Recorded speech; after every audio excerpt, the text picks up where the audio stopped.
Қайырлы күн достар, сіздермен бірге Мира.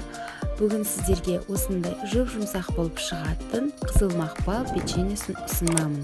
Менімен бірге қалып, видеоның соңына дейін көріңіз. Ең алдымен бөлме температурасындағы сары майымызға шекерімізді саламыз.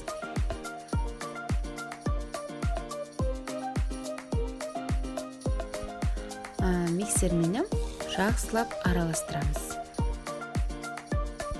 Жұмыртқамызды салып, шекеріміз ерігенше жақсылап миксерлейміз.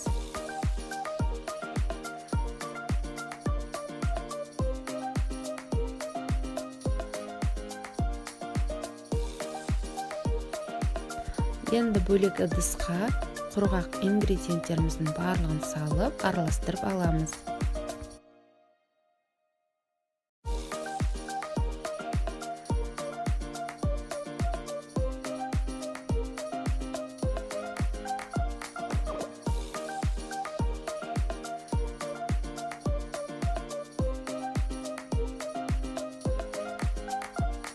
Енді құрғақ ингредиенттерімізді сұйық массамызбен біріктіріп, красителімізді салып, жақсылап қолға жабыспайтын қамыр илейміз.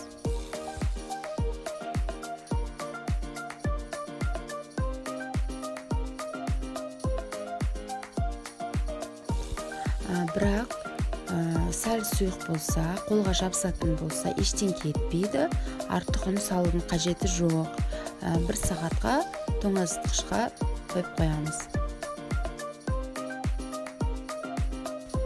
Тоңазытқыштан алып, бірден қолымыздың көмегімен осындай домалақ формаларға келтіреміз.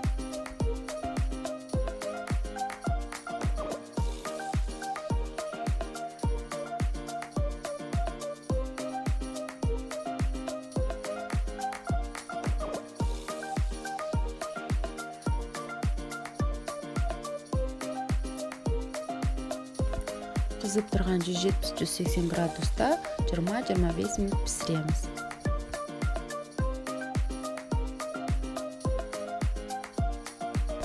Міне достар, біздің печеньелеріміз дайын. Енді оформлениесі өз қалауыңызша, жай ғана сахарный пудра сеуіп қойсаңыз да болады. Немесе мен сияқты осындай шоколадқа батырып алып қойсаңыз да өте дәмді әрі көрінісі де әдемі. Достар, жасап көріңіздер, себебі қолжетімді заттардан жасалуда оңай әрі тез. Дәмі де ерекше, жұп-жұмсақ болып шығады. Егер видеом ұнаса, каналға тіркеліп, лайк басып, комментарий қалдырыңыз. Алда көптеген жеңіл, оңай жасалынатын рецепттермен бөлісетін боламын. Ас болсын.